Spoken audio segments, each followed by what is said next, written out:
Welcome back to Six Sided. Thank you for joining us this evening. Hit like buttons, make sure you are subscribing, and of course, get the bell notification turned on.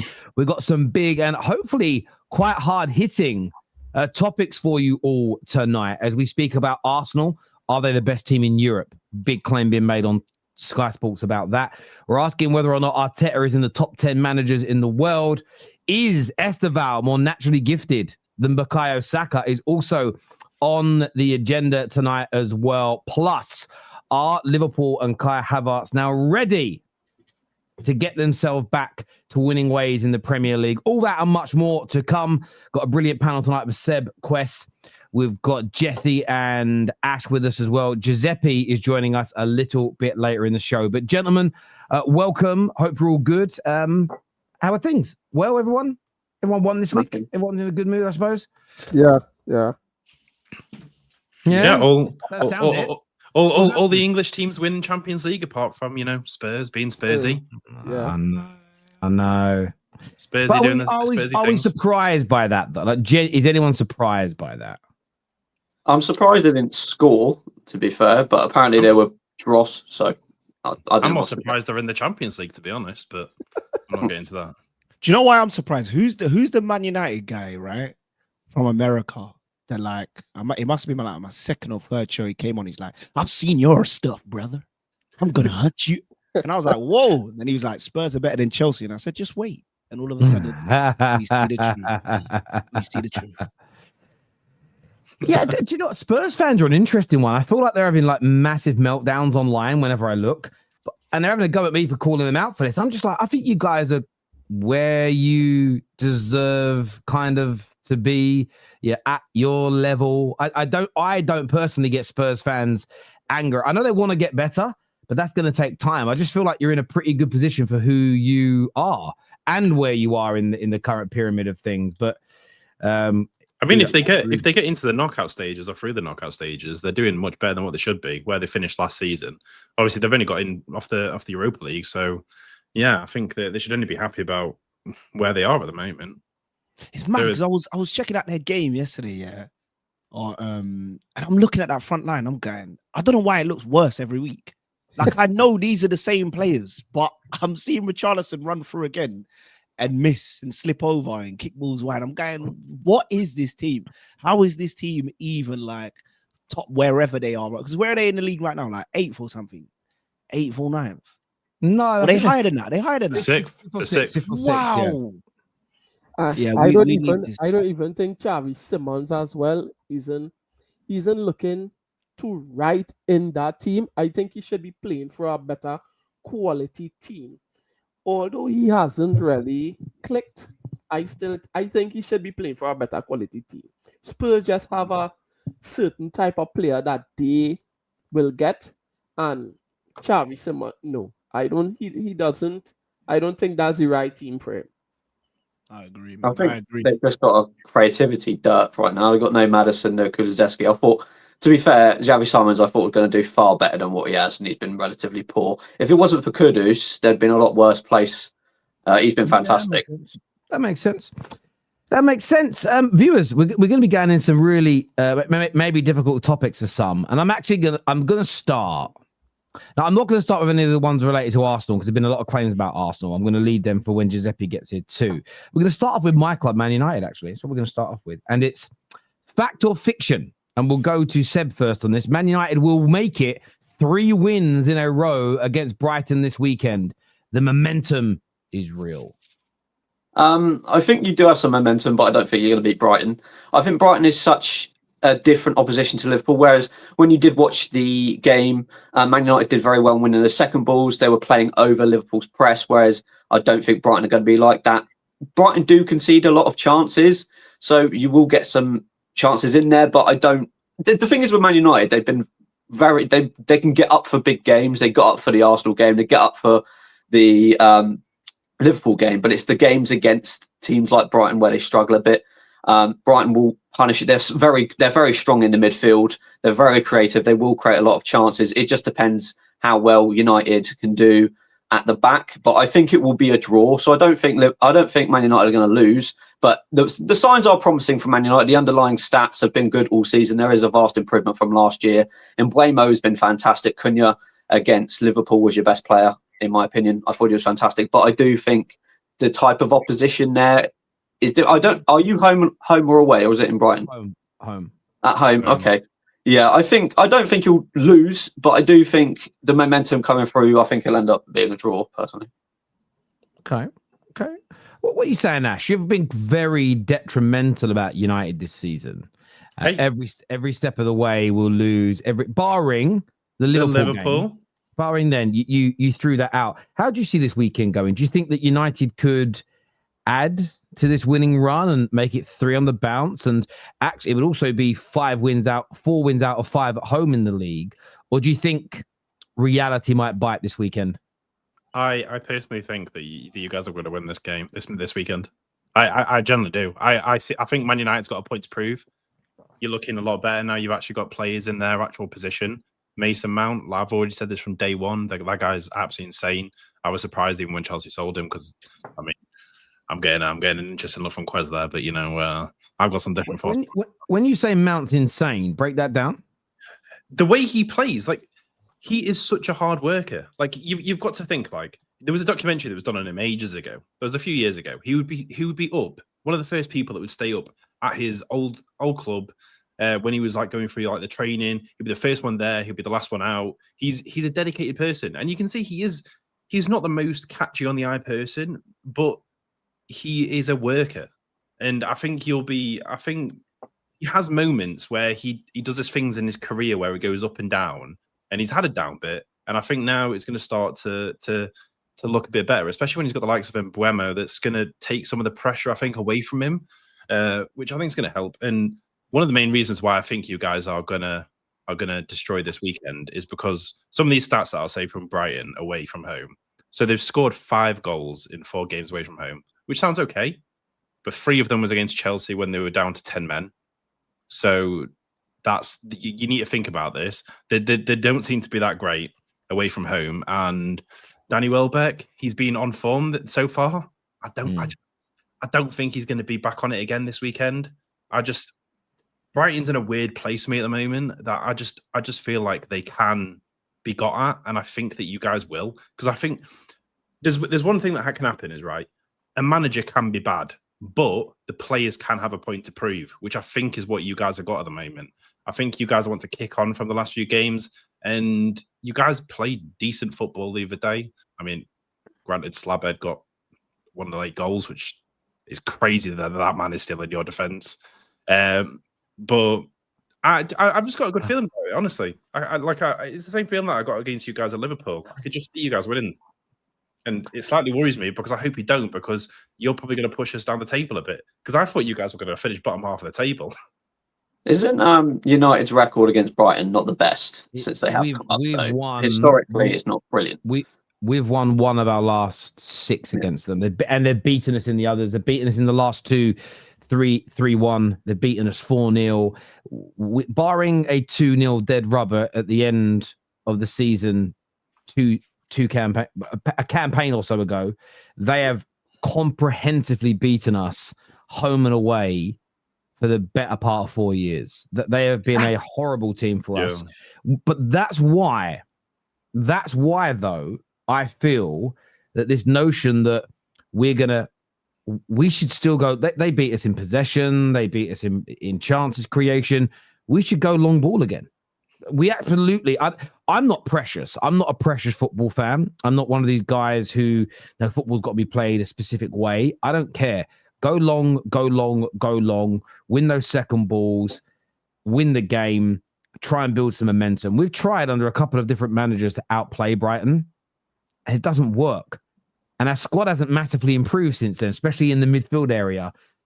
I'd be so disappointed if we try to outplay them and get beat 3-1 again, where I'll be over the moon if we go long ball, win 2-0, and enjoy the rest of the weekend. So, yeah, I hope we don't try and play. Belieber's looking good as well, I will say that. Like, when we went to them the other day, Belieber, he was looking like his old self. he had like that really poor set of form throughout the start of the season. I don't know if that was because obviously you guys turned his head a little bit, which you often see that happen from players, that if you get a big club coming in for you, you end up like maybe underperforming or something for a bit. The game against us, he was unbelievable in the midfield. I will say that. And if he turns up like that to Old Trafford, because he might have a point to prove, to be like, look, this is why you guys want to buy me. That is my only worry, is how he will be in the midfield. But other than that, I do think you guys will comfortably win. What are you saying, Kwess? Do you think United will make it 3 on the bounce and United Strand will get ever closer to his Barnet being cut? I don't know. I think if I'm probably gonna go fiction. I think it's gonna be a draw. I'm looking at both your conceded goals. I think Brighton are on 11, you lot on 12. Might be the other way around, but it's very close. I'm going defensively. I think you're a little bit better right now. I don't know if attacking you're more potent outside of a game that means so much, which is why I just think maybe the extra quality and the extra like energy and passion might not be there for this game. But Brighton also, like I remember saying at the start of the season, I thought Brighton were whack, and I was actually quite surprised they had a turn of form, beat a couple more teams and got a few results. But I think they're going to end up doing like middle of the road again. So my prediction would probably be this game as a draw. But then I said United are going to get smoked last week. It turns out there was no fire at all. So I don't know, man. I'm going to go with fiction. I think it's going to be a draw, but hey, if United do it, hey, big up to Amrim. Like Amrim, tie him down. He's at the wheel, 10-year contract, all of that energy. Yes. It becomes an interesting conversation if we do win, though, because then we'd be looking at 6 wins out of.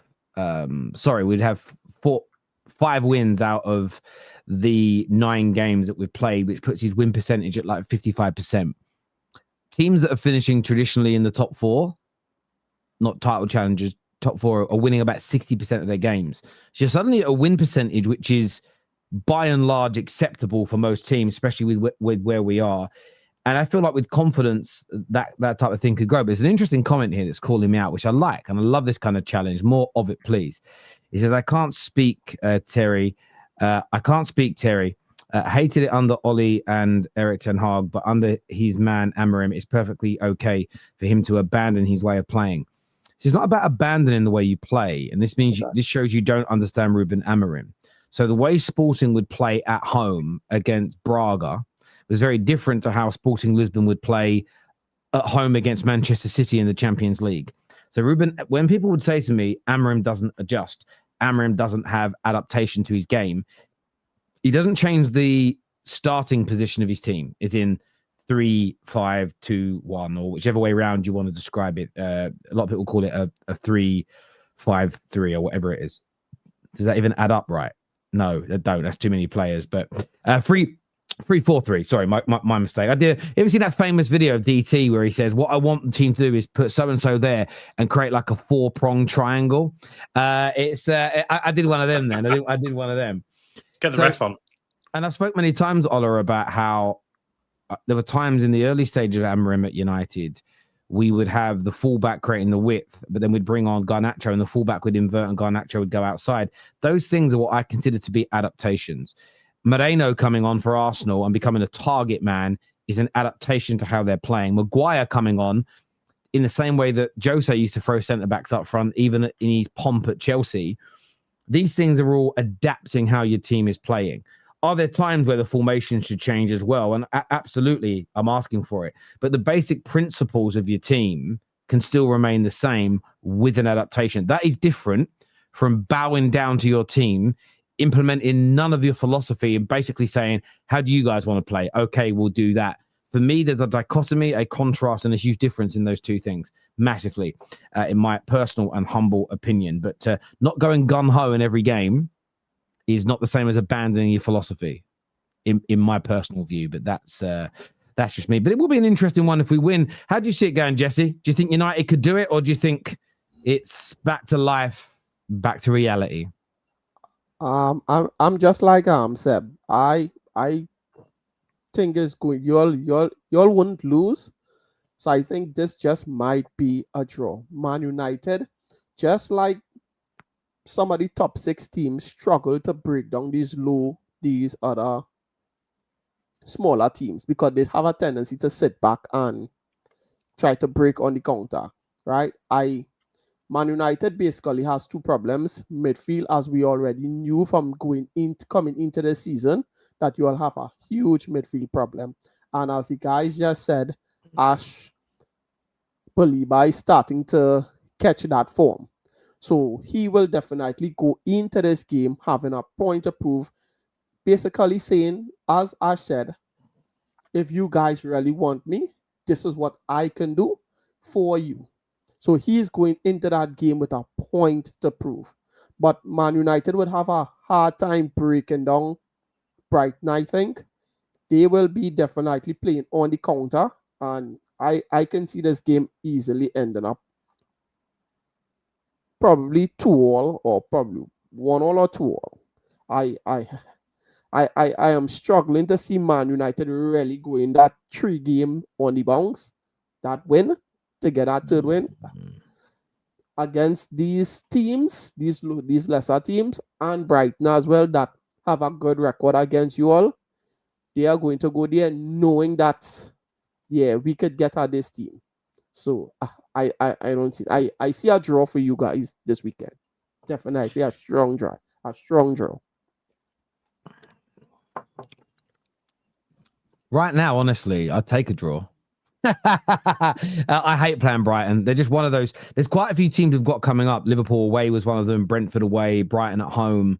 We've got Palace away. It's certain games that just over the last 3 or 4 years have been so painful, and we seem to have them all in this block at the same time. It's not great, but we will see what happens. Viewers, listen, give us your thoughts, give us your opinions in the comment section. What did I will say as well, Terry? I think you all are basically in the same situation where Chelsea was a couple seasons back. We had a problem breaking down these low block teams. We had a huge problem, and I think we are still not out of the woods with breaking down these low block teams as yet, but we just starting to find we now getting better quality in our front players in terms of Estevão and Cole Palmer.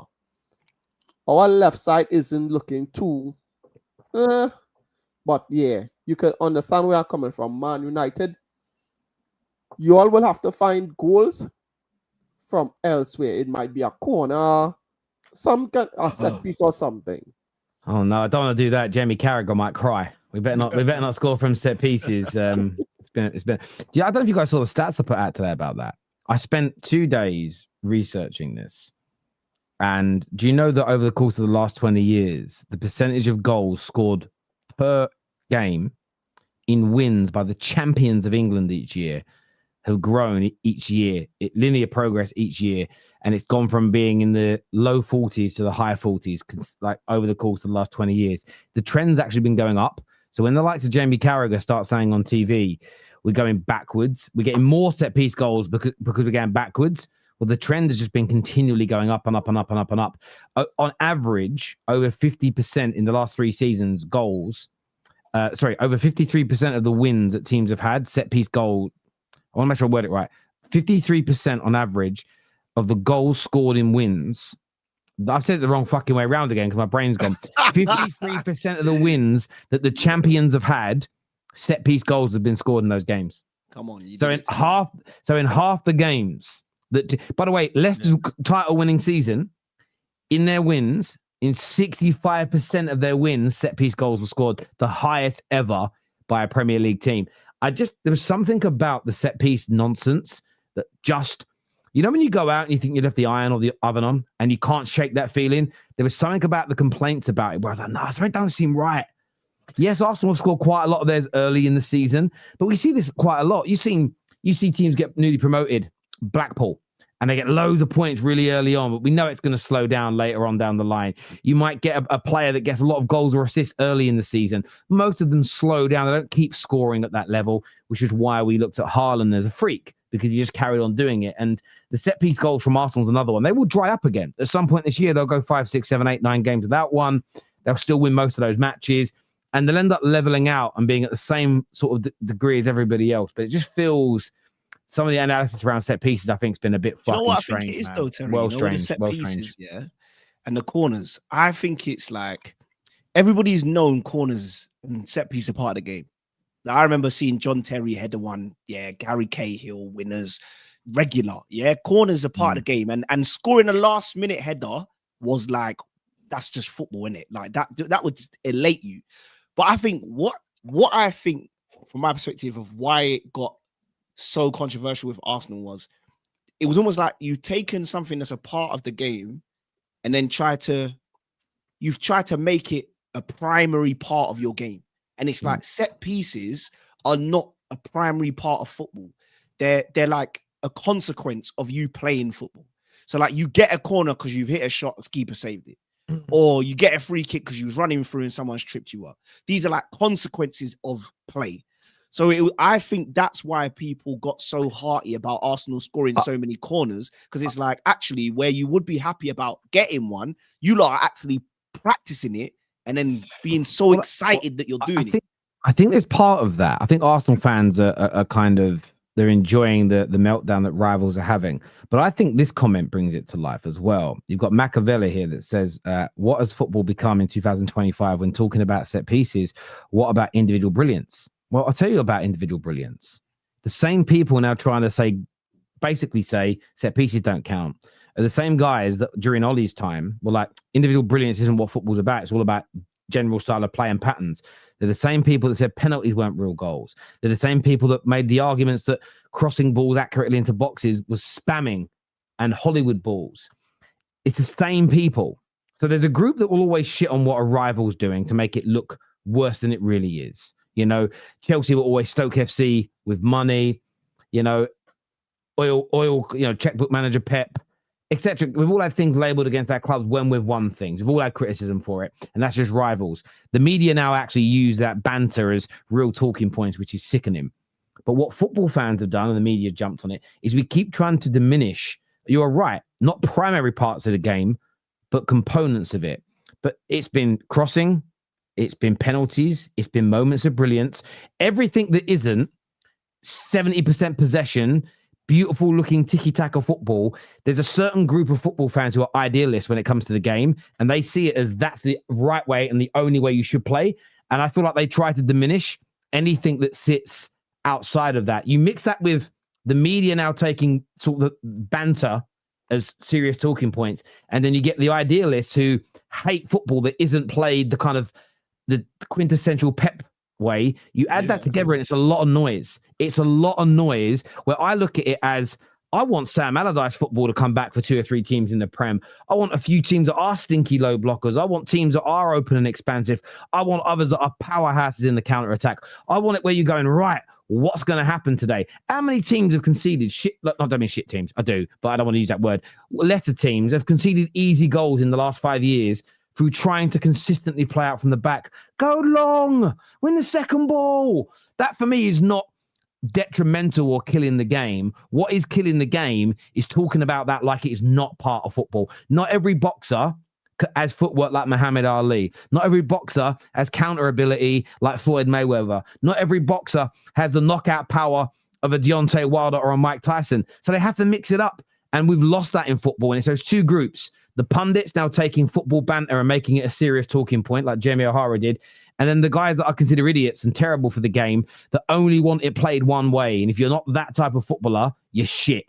They're the two issues in this conversation. And you know those people exist. And it's true. Sometimes you can always sometimes tell within certain opinions people have or certain players they don't like.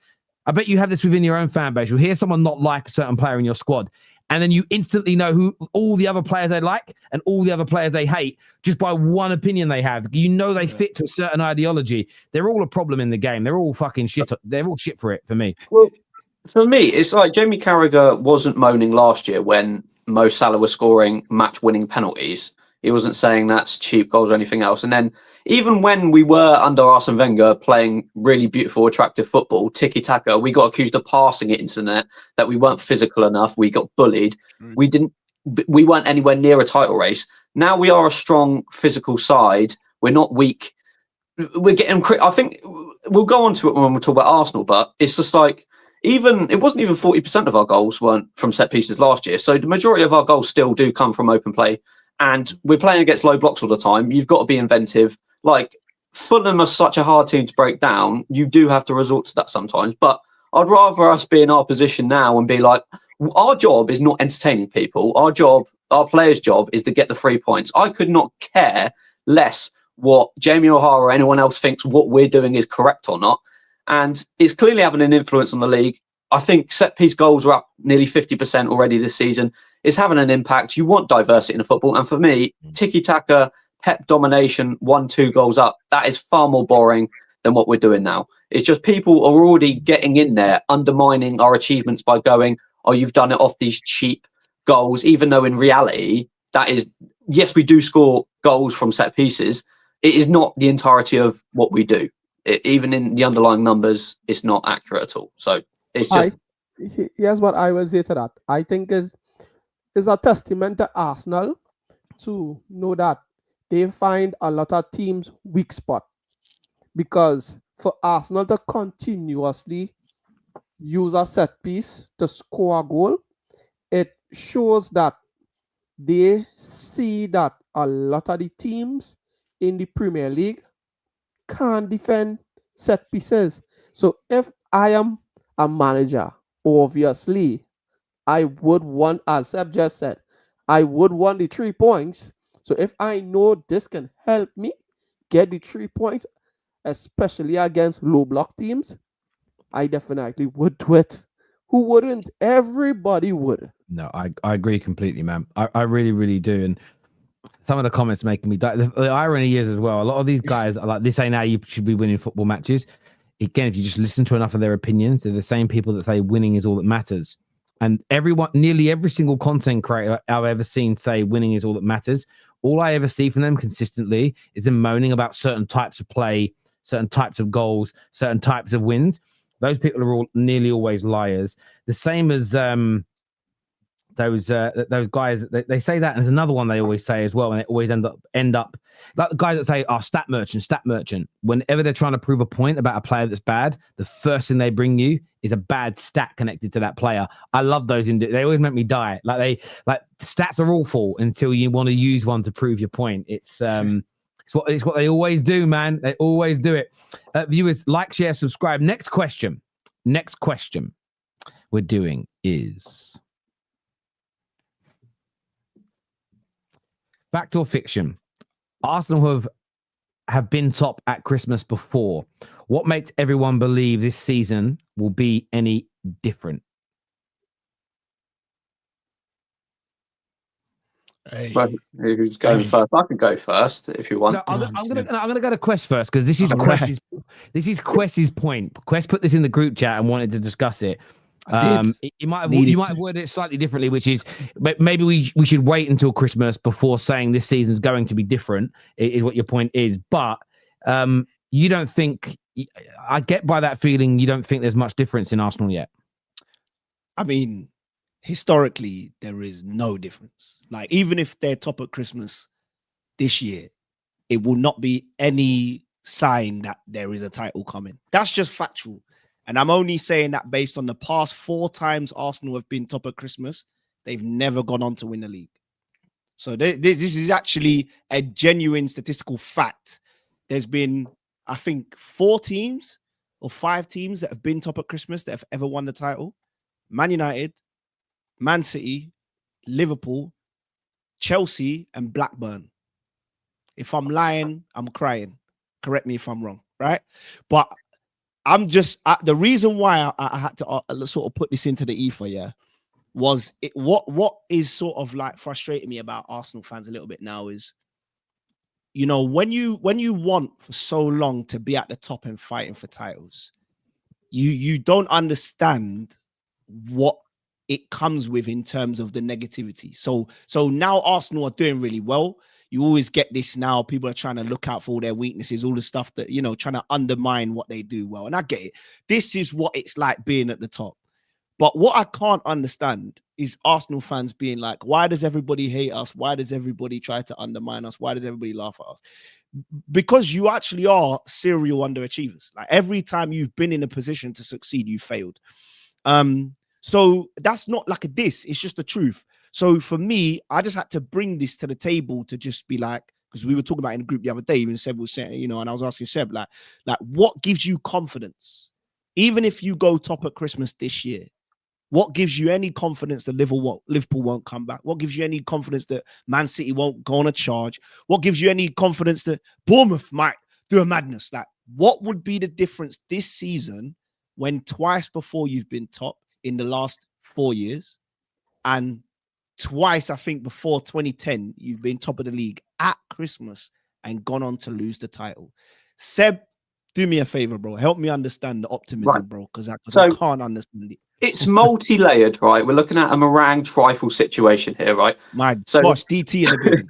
Top player is what everyone was asking for last season: the striker, the Ødegaard, like in replacement when he's injured, the wingers. We are in a far better position squad-wise than we were last year.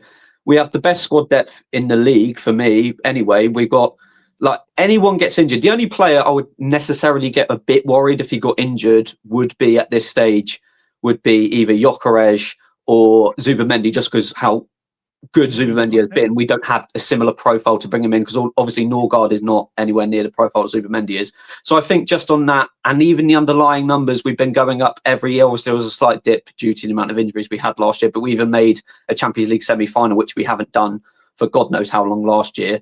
Even the season when we finished 2 points behind Man City, it wasn't a lack of mentality the reason why we didn't win that league. We only dropped points in 2 games going into that. It was just because Man City was so relentless. So I think as a squad, Arsenal are far better now. We're dominating games. We're not even conceding shots on target, let alone conceding goals. We've had 1 goal conceded from open play this year, and that was on a counter-attack to Erling Haaland. So multiple games you go into, and I'm not even expecting us to lose the games anymore. I'm comfortable because of how good we are defensively. The midfield works it out. The second stage is the opposition we've got in the league this year. Liverpool just look off it. I did predict this before the season started. I think the amount of change and turnover Liverpool have had has been detrimental. I think we've seen that already. Their new players are not bedding in very well whatsoever. Man City are not that good across the pitch. Like Erling Haaland is on an unbelievable run of form.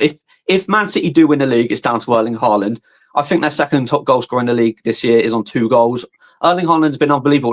There's holes you can get at Man City teams. Man City have come to the Emirates this year and parked the bus. That's what the level. I think we've gone a level above Man City. I just don't think they have enough squad depth and level in that squad to overdo us. I'll be honest. There's far more holes in that Man City squad and far more holes in that Liverpool squad, especially defensively, than us. We're the most consistent team. We've got the best spine coming in. There has not been a lot of change, and even the players we have brought in have done quite well. I think obviously Gyökeres is coming into his own more now. I'm personally not worried about the teams we're coming up against. Liverpool last year, let's be honest, had it pretty comfortable. They didn't really have a threat. We haven't seen Liverpool go under pressure in a title race just because it was over in January. So I'm not particularly worried. And the last time Liverpool were in that title race, they completely fell off at the back end of last season. So for me, if Arteta doesn't win the league, I'll be shocked because we've got the squad to do it. We're far better than everybody else.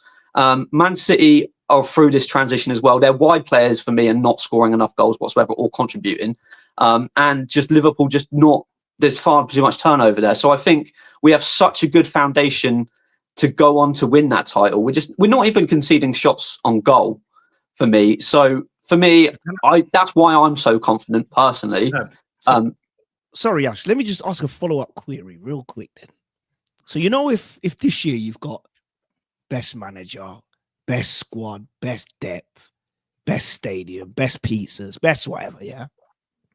Theoretically, the pizzas are cold. The pizzas are cold. Oh, yeah, sorry. Showers People might argue cold pizzas better. Showers are cold, no hot water. Showers are very You know what I cold. mean? Someone forgot to pay the bill that year. So if Arsenal theoretically fail to win it this year, does that mean this would be the worst Arsenal bottle of the previous 3 or 4 Evian bottles? The answer is yes. I wouldn't say we bottled it the last time, but I think we're in a position where we should be winning the league. It depends on context. Are we getting 92 points and a Man City getting 94 points? Because then I don't think it's necessarily that we've bottled it. You can't bottle it being 2 points behind. Seb, do you know what the biggest problem I had with everything you said before? You basically just said Haaland is overperforming. He's not. This is exactly what he's been doing every season. No, I didn't say Haaland's overperforming. I'm saying Haaland is by far their best player. He is overperforming his XG. So technically, he is overperforming. He's overperforming his XG. Don't you remember the other season when he scored like 3 hat tricks in like back-to-back back-to-back games? Like, this is just what he does. Yes, but an individual alone is not going to win a team a title. We're far better than them overall. I just don't think, man, his numbers will steadily decline as they do every season. He starts trying. He always has patches where he's a bit slower. Overall, we are in a far better position than Man City. Yes, they've got a better striker than us, and he's scoring a lot of goals now. But people are forgetting, it was only a few weeks ago they lost 2 games on a bounce.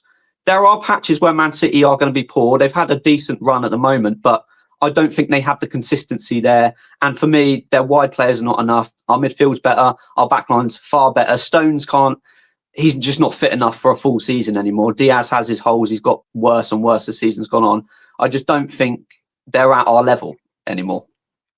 Kwess as well, from my point of view, what I think a lot of Arsenal fans believe when you say, why have we got the confidence this season? Firstly, I believe that a lot of Arsenal fans will agree in saying, well, I believe anyway, that this Arsenal squad win them 2 previous seasons. This current squad, if we had it in them 2 previous seasons where we said bottled it, the first one we definitely bottled, the second, I don't think we bottle it. Do you understand? I think a lot of Arsenal fans also believe that. Not only the players that we have now in the squad, but the development of the players, how much better Gabriel is, how much better Saliba is, Timber. Don't forget that season that we didn't do it. Timber got injured at the start of the season. We could sit there and wonder if Timber was fit all season, what would have happened? We don't know. Obviously, that's if, buts, and maybes. But to counter your point, I'm going to ask you, forget the hoodoo of last season and previous seasons. You tell me why Arsenal fans, after the start of this season and so far, why we shouldn't be confident in winning the league this season. Without using the thing of the past. If you're looking solely at this season and how we've performed and how other teams have performed and our defensive record and everything, why should we not be confident? It's straight up your goals. I think it would be disingenuous to ignore the past if the past is recent history. It's straight up your goals. And I've said, but what about our goals? No, I hate this talk because you know what it's like. It's like Brazil. No, hold on. Hold on. Because it's like Brazil having Ronaldinho and say, "Oi, Ronaldinho, don't do skills, mate. That's your best attribute. That's one of your best attributes." The thing is, you guys are not smashing loads of goals past opposition. You have got But since when is that a thing that needs to happen to win games? Because right, listen, defense wins leagues, brother. No, but I'll explain. So if you end up not being able to score 2-3 goals in a game, you will then have more chance of drawing games. Not about losing, because you guys have clearly got unbelievable defense.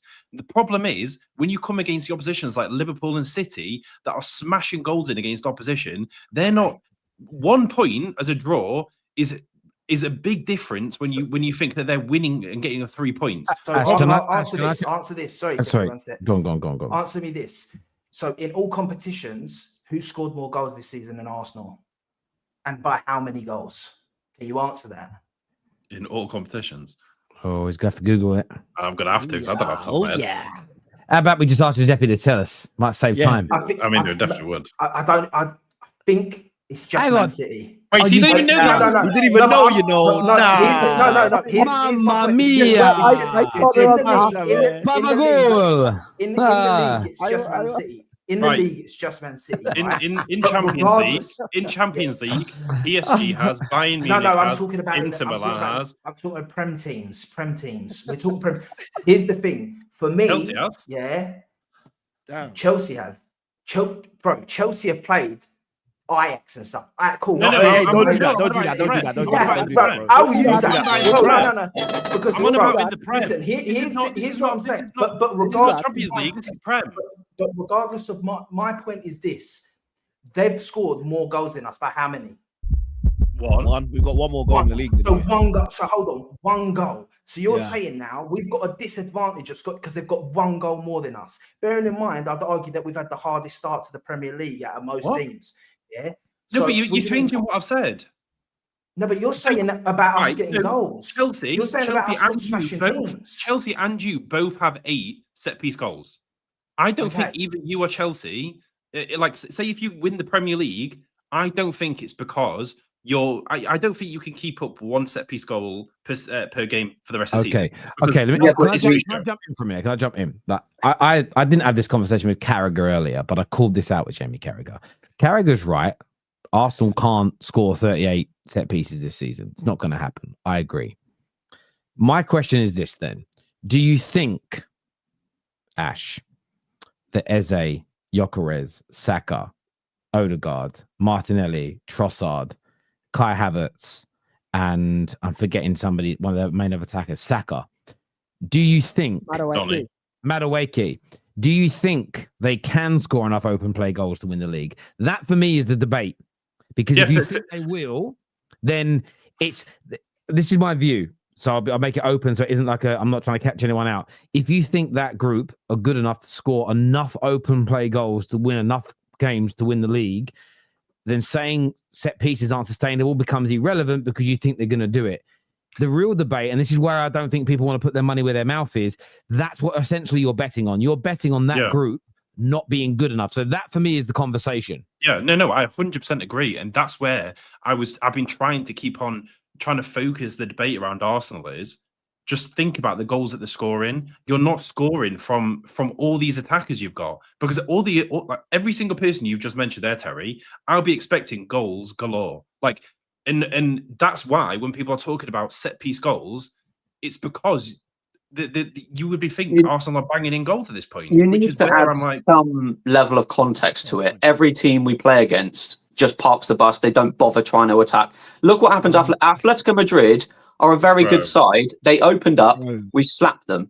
Okay, we've had, as he said, we've had. Do you think Man City have had that problem? No, we've had the hardest start in the. Just let me finish. Just let me finish my point. We've had the hardest start in the league. The smaller teams we have played, like Forest, like Leeds, we have slapped. We have scored lots of goals. What, you mean the Forest when they just had a manager change 2 days before your game? You're saying we're not scoring goals, but then the games we are slapping teams now don't count. Seb, what? When did I say that? You just said there's a managerial game 2 days before, so it doesn't count. Okay, so in that case, does that not worry you? If you only score, if you're saying you slapped up those you also games. said before, Ash, it was you that said that Zubamendi's goals don't count because he doesn't normally score. It was you that said that, wasn't it? I said this is where you need to take into analysis, which all comes back to the exact thing I've said. Stop looking at set piece goals and stop looking at that when you should be thinking about your attackers and if they're underperforming. And right now, Gyökeres is. You talk about that Forest game. Who scored? Gyökeres scored in them. Who's not been scoring since then? Gyökeres. Don't talk about the Champions League because that's not the Prem, like we're saying. You need to be looking at your attackers and thinking, why are you not banging them in? That's the whole thing. We can agree with that. But the point is, these attackers are not going to continuously not score for the rest of the season. I just don't believe that's going to happen. Yeah, what you haven't done, Ash, is you haven't given. What you're doing is what a lot of the pundits do. Is you're making like an open-ended, almost like innuendo of something that could happen. Let me ask you: do you think that Gyökeres, that Eze, that Saka, do you think they're going to score enough goals to at least be in the title race? Do you think they will? Yes or no? So my problem is I thought my answer would have been yes, but that's based on the fact I would have thought they would have been scoring by now. I'm very surprised that they're not. Is the thing that's more surprising me that's why I'm saying is this an Arteta fault or something? Because they're not banging in goals. Like yes, it's an open-ended debate because it will be until the end of the season. But if I was an Arsenal fan, I'll be saying, why is the likes of Eze, Saka, all these people not banging in the goals? It all makes sense, but just to make me understand where you've explained it, do you think they're going to score enough goals or not? Yes, but like I said, I think their problem is the draws. But the thing is, let me I get what you're saying. Back on that, right? Let me piggyback on that because I think that is all that free, why yes. the media is so so stuck on Arsenal only using set pieces to get goals. They realized that the quality that we all thought that they had coming into the season and the amount of goals that they should have been scoring, they are not.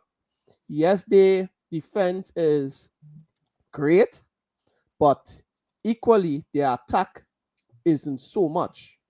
If you all understand, the media wouldn't just, I think the media wouldn't attack Arsenal for using set pieces if they weren't outright trying to use set piece to win a game. I think that is where that is coming from. But we're not. But we're not trying to use set pieces. We're getting set pieces because people are defending against us, giving us set pieces, and we've got the best. We've got the current best. What I'm saying. No problem. Best set piece taker in the world currently. We have. No problem. This is why I said. This is why I said anybody will use it to win a game. But Seb, it goes back to what it is we were speaking about the other day on Anton's channel, right?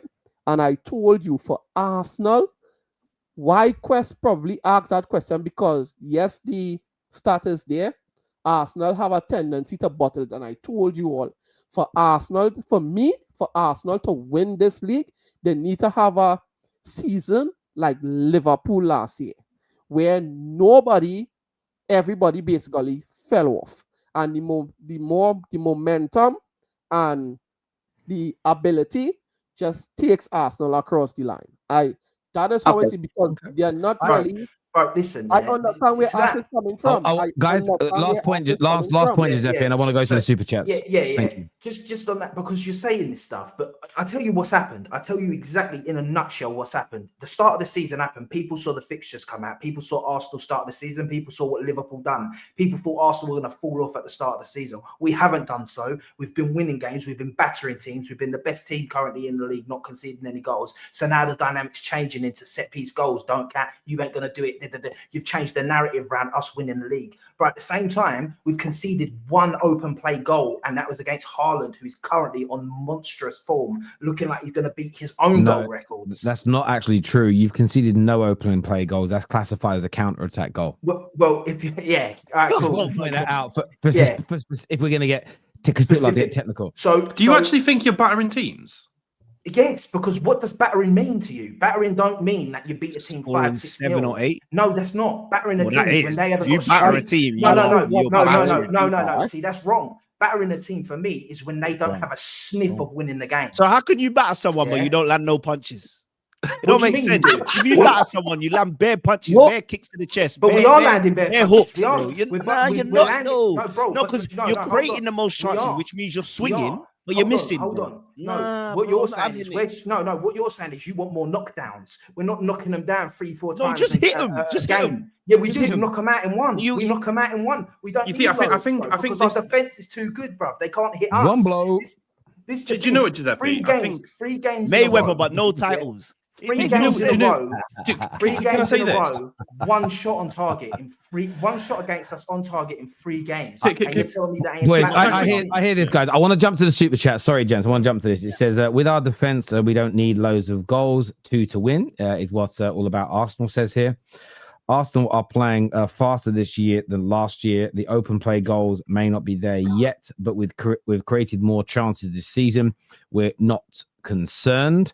Also, that what you said about two goals to win a game, that's true. But the fact is, you scored 2 goals. You scored one against Man United. There was the one against Fulham. There's the 1-1 against Man City, which obviously was a draw. So if 2 goals, I would agree, but you need to actually score them. Yeah, but who should we be battering then? For you, you're saying we're not scoring enough goals. Who should we be battering? In that run, think you shouldn't be getting more than 1 to Fulham? Away from home, our record away for Fulham is terrible. Hey, listen, you're the best team in the world. You're the best team in the world. Yeah, but even the best teams in the world don't batter everyone away from home. There's context needed. And quite frankly, if we're so underperforming and we're so bad in attack and we're top of the league and the best team in the country, my God, I can't wait till we actually get going because that's going to be incredible.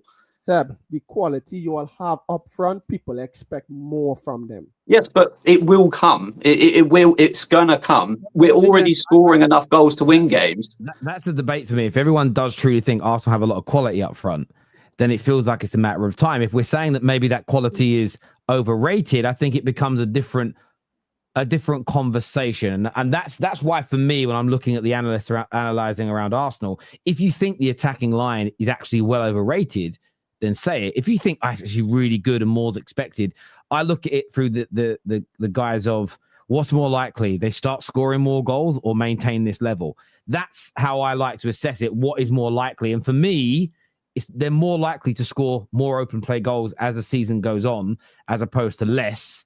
But look, viewers, give us your thoughts, give us your opinions. This says, can we take a shot for everyone to hear? Set piece goal, Christ. It's boring at this point. I love it, mate. I think Arsenal's squad is good enough to win. The problem is Arteta, in my opinion. If he doesn't win this season, he has to go, is what Dan Walters says here. I think most Arsenal fans agree with you. Tevin says it's simple. Come and attack us so we can dismantle you, or sit back and hold these set pieces. Otherwise, stop complaining. There is an element of truth to that as well.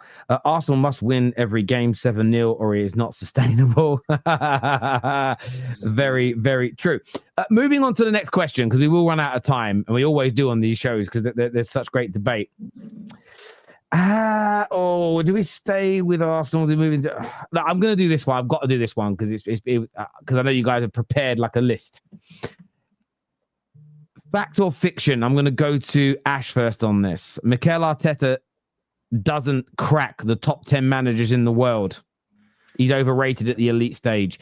Is he in the top 10 managers currently in world football, Ash? Fiction or fact? It's fact he is overrated. But that's not because I don't think he is a great manager. I think what constitutes an elite manager is winning titles, whether it's the Champions League or your league in that your football team's in. So the problem is, as much as Arteta is showing a great level of finishing second, in 50 years down the line, someone's not going to remember you for coming second, apart from maybe that girl that might say that. But that's a different debate.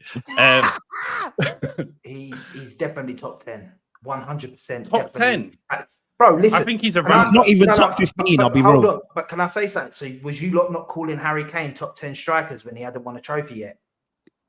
But he's a shooter. He does his job. Arteta's a manager. So you think Vincent Kompany can win the league with Bayern Munich, but if Arteta was at Bayern Munich, he wouldn't win the league? Do you think he wouldn't have won the league if he had Barcelona or Real Madrid? I think he would. If he had PSG, would he have won leagues? Yes. I mean, Tuchel didn't win the Bundesliga, did he? Yeah, but when did I never said Vincent Kompany. And he's a better manager than both. No. But I'm just saying. I'm just saying that he's not. Trophies are. If you're talking about. Sorry, let me get a question first on this, right? Yeah. I suppose the framing of this is important. Legacy-wise, there's loads of managers that have better legacies. Then it depends on how people define their legacies. Because Ole Gunnar Solskjaer's won back-to-back league titles, but sure. none of us would say Ole's better than Arteta, would we? Just to all correct, find some common ground. Yeah. None of us think Ole Gunnar Solskjaer's a better manager because he's won league titles. Obviously, Ruben Amorim won league titles in Portugal, much harder level than Norway. Any of us on here saying that because of those league titles of Sporting, Amorim's better than Arteta? I'm trying to create some common ground. Does anyone think he's better because of the league titles? Okay. So what we're clarifying is just winning trophies doesn't make you better. Cool. Yeah. So my question to you, Kwess, and that's why I asked you guys to prepare a list. Yeah. Your manager's been sacked. Your manager's moved on. He's gone. He's managing Italy. Great. Yeah. Your board come to you, Kwess, and say, listen, Arteta's on our list as an option. Get him gone. You can make a decision to appoint Arteta or someone else.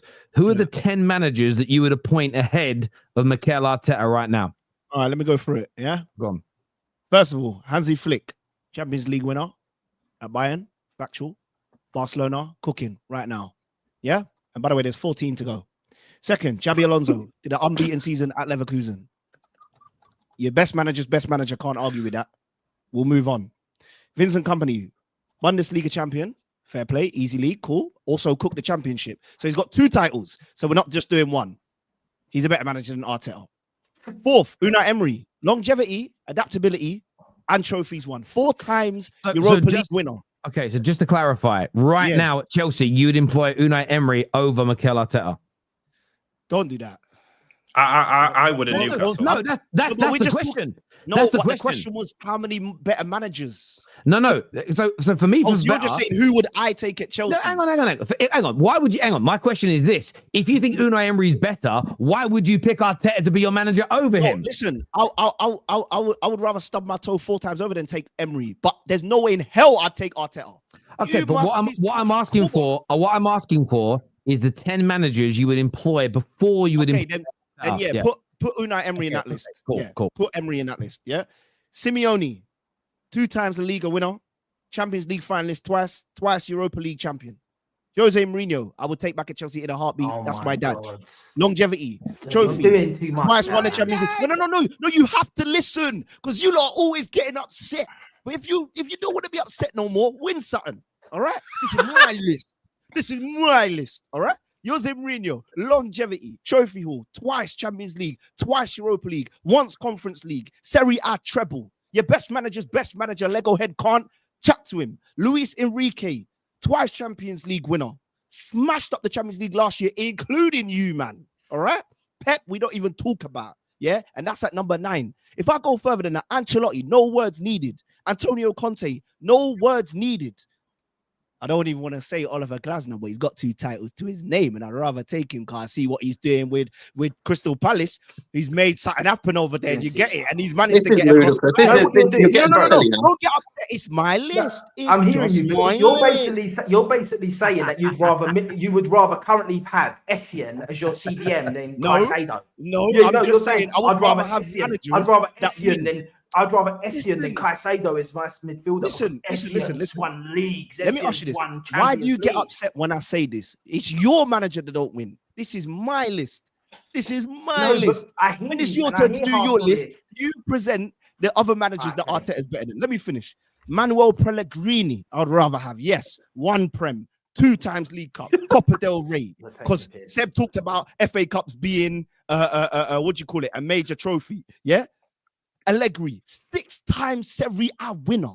And by the way, he did 5 in a row. Yeah. So even if you take out 2 of those people, yeah, you still have 10 managers better than Arteta. That is a fact.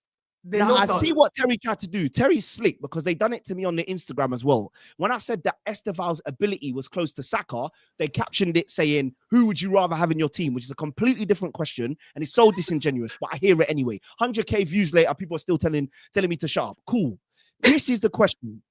Name 10 better managers than Arteta. The facts are there. Yes, they are all currently better. They are all currently better. And do you know what the thing is? You even forgot the likes of you forgot the likes of like Klopp, obviously Guardiola. These are still better managers. Right. Yeah, of course. Right. We're not going to sit here and say Klopp's retired, but cool. You're not going to say Klopp. I'll say Klopp. You can have Flick. You can have Pep Guardiola. Yeah. You can have but you can't have. I'm sorry, you can't have Jose Mourinho, bro. Why? You can't have Jose Mourinho because all right, let me It's like me. It's Mourinho the Conference League with Roma. Bro, what has your manager done? Bro, it's like me saying I would rather have, it's like me saying I'd rather have Thierry Henry right now than Saka. That's what you're saying. It's not like saying that. It's just like saying Mourinho is a better manager than Arteta, and he's proven it over his career. But he's not currently, bro. Thierry Henry was a better player than anyone in our team. Name 10 better managers. Bro, Thierry Henry was a better player than any guy currently in our team. But would I take him now over the guys? No, because he ain't there anymore. Why are we rating Arteta? Because he keeps coming second. Why are we rating that? Why are we rating that? No. Why are we rating coming second? Why? Because when the point is winning the league, winning titles, why are we rating coming second? I will give Arteta, that what he's managed to do is put together, with the help of the rest of his board, he's put together a phenomenal squad right now that seems to be doing what they've done for the last couple of years. I will give Arteta credit. Yes, I think Arteta is a good manager. I'm not disrespecting Arteta saying he's a crap manager, by the way. I'm just saying, when you talk about what these managers have done, you can never in your lifetime ever try to say that Arteta is better than Mourinho. We're not saying they've got a better career legacy. We're not saying that. We're not saying no. Listen, what Kwess is saying there is absolutely correct. The reason why it is correct, simple answer is, watch the time period that these guys took to win with teams. Arsenal. But that's not what the question is, brother. You've misunderstood the question. No. Because we're talking about Pellegrini was here for 2 years and won a league title. But that doesn't matter. Mourinho basically won a Porto Champions League in Nappies, but that doesn't matter, bro, because the question is currently right now. Guys, let me just jump in again. For me, no, I think there's a difference. Again, there's a difference between legacy.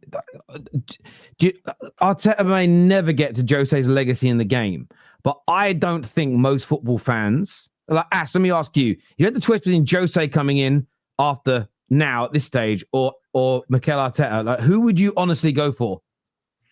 The thing is, obviously, Newcastle's a bit of an affiliation with Jose, but it's I would probably, in all honesty, say Arteta over Jose right now, if I'm being honest. But do I think he's going to get us over the line? I don't think either of them would, if I'm going to be honest. I don't think Jose would fit our style of football. I think our style of football would fit more Arteta. But does that mean I think Arteta is going to win us a title? I don't think so. It's also disingenuous to say no, it is, because also in Mourinho's 6 years of top flight management, what did he win? In his first 6 years of top flight. That's what you have to compare it to. But that's irrelevant. Your manager right now. The question isn't. Sorry, Giuseppe. The question isn't Jose from 2004 versus Arteta today, because there isn't a single one of us that would pick him. No, the question is right now. No. The question is right now. The question is right now. Let me be honest. The question is right now in the world. Who are you picking? Not you can never the best legacy, has the best CV, won the most trophies. Because for me, because my question is, why is Jose, why are Pellegrini, why are they not being offered the best jobs in the world if they're genuinely still in the top 10 managers? Some of those managers are not able to adapt as well. That's what also happens. But that's not fair to say you're going to compare Arteta when he's coming into a football game that's changed completely tactically to Mourinho when they came in at a completely different time with different philosophies. Then you have to say there's no comparison ever. It's like that argument where you say you can't compare eras. If we're going to say, oh, you have to say Arteta is better now because of what he's doing now. Well, yeah, but he's also coming to football at a different time, taking on different philosophies and applying it a different way. Yes, these managers have had their time. They've gone through football, and right now they're not doing their best. I get that, but that happens across the board. We wouldn't say, like Rodri right now. We wouldn't now say he's not a world-class player because his knees don't work. Do you see what I'm saying? You can't go and say, hang on though. So on Rodri, right? So again, if I offered you a choice, Rodri, you can take Rodri today, but it means you lose Caicedo. Which decision are you going with? Exactly, because of the contemporary. But if it was 3 years ago, you'd have gone for Rodri. I'll be honest. Me personally, I was a late one to say Rodri was okay. Fair. That's fair. But I just feel like there is a difference between an all-time list of managers, legacy-wise, and right now, who are the current top-performing managers. Because again, question to you, Jesse. Do you think if Arteta left Arsenal in the summer, do you think no top clubs in Europe would want him? And this is what I said that I would answer that question. If realistically Chelsea had a chance to sign Arsenal, Arteta, I think they would. The reason why it is I say that, I would say that, we also have to look at where Chelsea especially is right now, what we are trying to do. Are we trying to really win stuff, or are we trying to be sustainable in the top 4? Are we trying to sustain ourselves there? Me, right now, the club looks like they're trying to be in the top 4. And if Arteta can get you that, no problem. He might win 1 or 2 titles along the way, but realistically, I would take him. He's a manager that he will get you in the top 4 and you will stay there. as of right now. That is what he's showing us. For the past he's on the brink. He's on the brink of top 10 managers. He is. But I said, if the difference to me that will make him get higher is if he gets the Premier League or the Champions League. That for me, if he does that, will make him get higher. And he's getting there. And that can't be denied. He's only been in the managerial position for 5-6 years. It's not like he's been there for massive amounts of time. So T here says, where is Ten Hag and Ange with their trophies? Yeah, listen, trophies aren't everything, But in terms of being in the top 10, I don't think, for me, Arteta is a better manager, at least in the Premier League. I don't know what Arteta's like in the Eredivisie or whatever else it may be. This here from Mikel, who says, at the start of the season, everyone said Liverpool will walk the league. Now everyone sees the strength and depth of Arsenal, and it switches to bottle jobs if Arsenal don't win the league. That is a very, very, very, very fair point.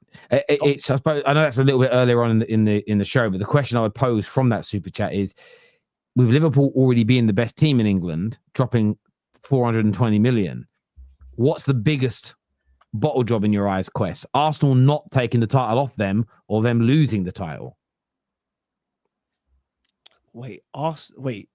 Arsenal not? Did you say not taking the title? So Arsenal not winning it. You said earlier is them bottling it, but is that would Arsenal not winning it be a bigger bottle job than the current best team in England, Liverpool, dropping 420 million on that same squad and then losing their title? Which one is the biggest fuck up? No, I'd probably still say Arsenal not winning it based on the context that you've got an agenda. You've got an agenda. Don't worry, I'll finish tomorrow. Got an agenda, because how can you tell me? Don't worry, I'll finish tomorrow. Liverpool win the league. Yeah, go on. They sign the so-called best cam in the league. They sign the best striker in the league. But all round. But remember, you got the best striker in the world, right? You got the best striker in the world, right? Forget what Arsenal fans say. No, hold on. But you got the best striker in the world, right? No, I'm asking. No, hold on. Didn't he get an award like 2 weeks ago? Best striker in the world. I'll ask you. Who's the best? Hold on. Yeah, I'm gonna ask you. Yeah, who's the best striker? That is a tough one. Who's the best striker? Isaac or Gyökeres? Listen, let me just answer this. The point I made was in context of what Seb was saying, in saying that you had the best squad depth in the world. Yeah. And I said, you've got the best squad. No, and I hear you, because this is the same reason why we cooked Liverpool.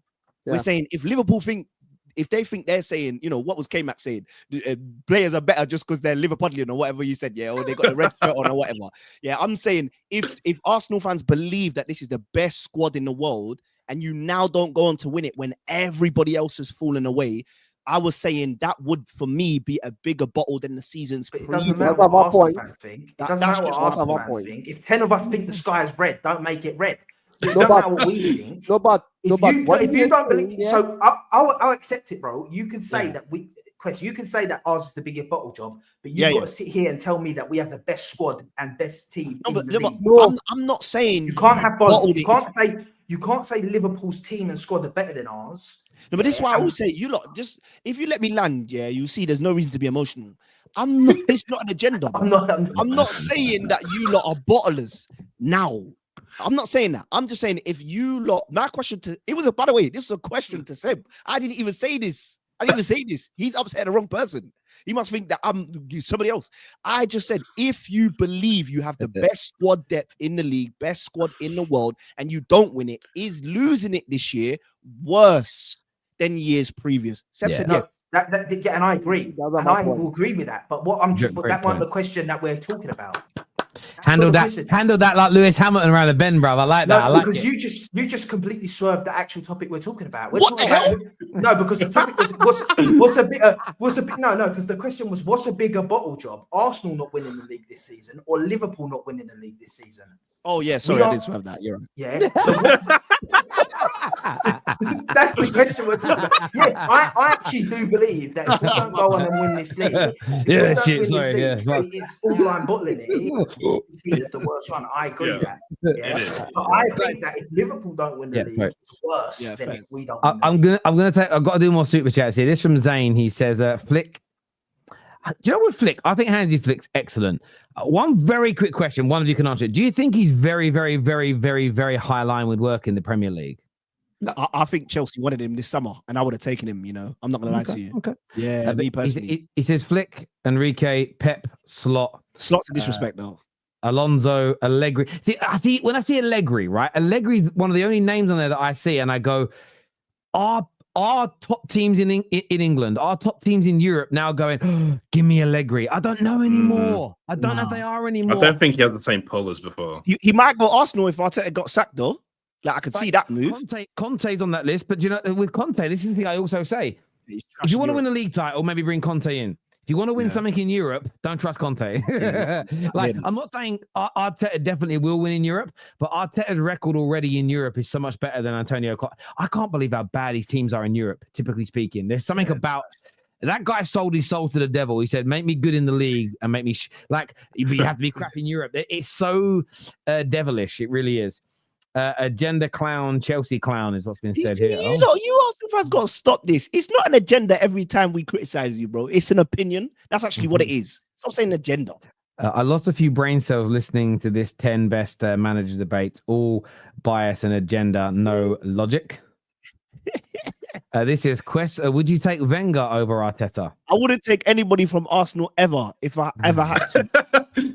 Ever like that, because remember, this all started with top at Christmas. They never win it, so I would never take an Arsenal manager ever. There we go. This discourse is dumb facts. Arsenal broke punditry. I like that. I might do a title on that one. Pep, Ancelotti, Conte, Enrique, Flick, Klopp, Tuchel, Alonso. Who? Honestly, I was thinking, who's Calzone? Calzone. Who's that? I love an Italian. What are they called? Italian Cornish pasty. They're good, man. Calzones. Listen, again, a lot of these guys, like, I'm not going to say it like that, but the Premier League's a different beast. I don't think Inzaghi wins the Premier League with Arsenal. I just don't. I've watched a lot of the Serie A. I just don't believe he wins the league with Arsenal with this. I just don't. I have a question. Do you think Ancelotti would win the Premier League with Arsenal? I would. No, not now. He's so past it now. Ancelotti, there's a reason why he's gone over to Brazil. Arteta done him over last year. I think with this whole manager debate, everyone's going into trophies. Arteta, as Ash said, has only been in his job 6 years. He's not going to have anywhere near the trophy hall anyway. Half of these managers that he's being compared to are either near the end of their career or are at the end of their career. Arteta's done so much for Arsenal, but even with Emery for me is one of the most overrated managers people bring up. Like, every single top club he's ever been at, he's struggled and ended up failing. He always drifts off longer and longer. He's at a job, he drifts off. All he's done, he's living off a few Europa Leagues he's won a few years ago, which, let's be honest, I don't think it's even comparable to winning a league title or even an FA Cup. The Europa League's not a major trophy, so it's not top echelon. So he should not be anywhere near that. It's a disgrace that he's even in the conversation. If any top club lose their manager right now, they're all taking Arteta. All of them. You know what, Kwess? You see Kwess? He's sitting there. Kwess, I want to tell you what I'm laughing at. They're not laughing. People think I might be laughing at them. I'm just remembering when you used to like about all the managers in the world. I remember that brilliant scene from moment from Filthy Fellas where Lippy was asked about the biggest managerial rivalry in the Prem this year. It was a couple of years back, and he said it was Roy Hodgson versus Life. Can I say that? Kwess, into my head because I'm laughing. I'm sorry. Kwess, do you know how I've clocked your agenda as well?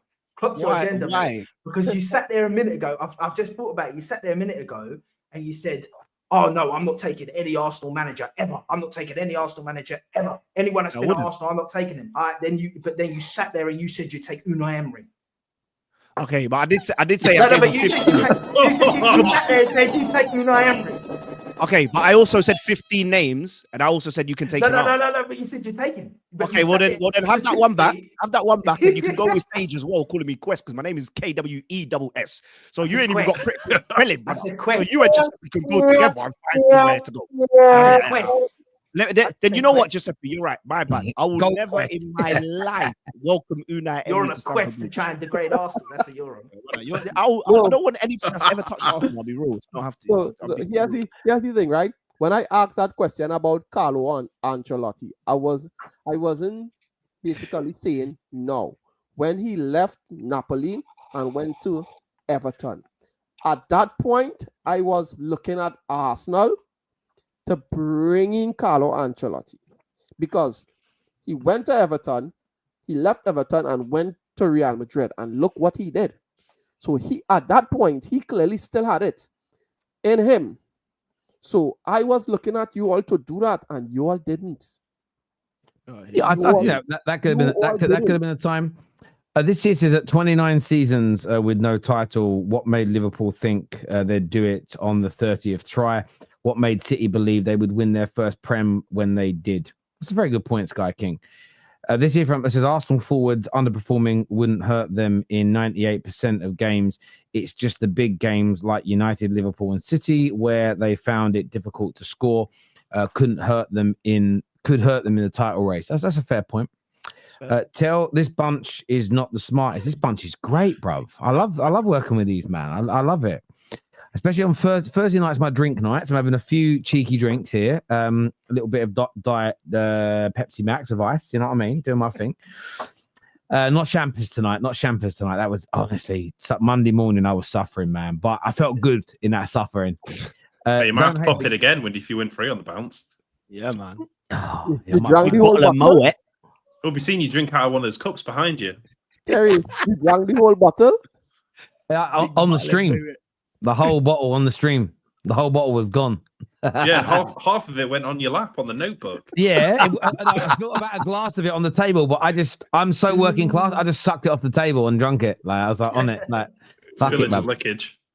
Exactly, bruv. And as Arnie Schwarzenegger said, eating isn't cheating. I had a friend who worked on a film set with him. I had a friend who was a runner and had to go get him from his trailer, and he had his head in between the legs, consensually, of course, of a woman, and he was married at the time, and the runner didn't know what to do. And this story, it's probably an exaggerated story, but it was just funny the way this guy I knew told it. He said that he went, "Arnie, you're wanted," and he said he just lifted his head up and looked over and just went, "Eating isn't cheating." And it just stuck with me. The guy did the accent perfectly, and I don't even know why I told that story. But anyway, we're cracking on. Don't hate the game, hate the players. Not Arsenal's fault. Everybody sucks at defending set pieces. I do agree with you, Tudor. I think the criticism of it's crazy. Can I get any evidence recently to say our defense is so shit? Still, we've had many clean sheets this season. Is what's well the reason you've had you are, but the reason you've had the clean sheets is because for the same reason that Chelsea should have gone and got themselves Donnarumma and not stuck with Sanchez. You've got one of the best goalkeepers in the world, and there is your levels go up. Listen, I don't think Lemans can be compared to any of those elite goalkeepers right now, and I wouldn't do it. But he's certainly more competent than the last two we've had so far, and that's also been a help in the last 2 games. I don't know if you guys remember in the second half, he actually kind of got caught under a ball that was in the air very high, and he still managed. It was behind him, but he caught it and held on to it. Now, you guys probably watched that and went, what? Nothing. You didn't even probably remember it. But, United fans, we were like, their last 2 goalkeepers would have definitely dropped that into their own net. And that's the difference. Like, you improve on these positions and you become a better team. It ain't rocket science. Terry Allegri has got us Milan top of Serie A, and we have the 4th to 5th best squad in Serie A. Will work in the Premier League, maybe not. But would Arteta have Milan with the 5th or 6th best squad in the league? It's a good question. And listen, Milan are doing well this year. I'm not saying Allegri is a dead manager, but at the same time, the one question I have about Serie A is that Scott McTominay is your best player, and that makes it a very different debate. No, it does, and that's not a dig. It's just a case of we also saw Listen, Arsenal got knocked out by PSG, but would you still say that, barring the Donnarumma saves, it wasn't like a whitewash, was it? It wasn't like beaten convincingly, Arsenal won in the game. Donnarumma made saves. They were in the football match. Aston Villa got knocked out by PSG. Were Villa in the game? Yeah. Yes. Yeah. Were Liverpool in the game against PSG? Yes. Yeah. What did PSG do to Inter, your best team? Annihilated them. I think there's a difference in level between the English teams at the moment and the Italian teams. So equally, can those guys come over and replicate what the managers are part of the reason? The managers are all the top teams right now. Pep, as an example, Slot, Arteta, Maresca. There's a reason. Look what they did this week in Europe. There's something about it. And for me, I just don't know. Allegri might still be in the top 10 in the world. He might. But a lot of people will say he is when comparing him to Arteta. But you'll get the truth. The truth will be, if he's available and they need a new manager, how many people are begging for him? How many? Because again, that top 10 list you've mentioned, most are not available because they're working, right? And everyone knows if Chelsea need a manager tomorrow, you all know you're not getting Pep away from City. You all know Klopp ain't coming out of retirement to manage you. You know what? It's like if Allegri's free, how many Chelsea fans are going to be going, bring me Allegri? I don't know. It's not 2018 anymore. I don't know if people are. And that's when you really see the truth in people. When they need a manager, who are they asking for? That's when you really see who they rate at the highest of levels. And by the way, Arteta might not be in the top 10. I'm not even made a claim so much on this show on that. But I don't know if Allegri is the guy that everyone says he is anymore.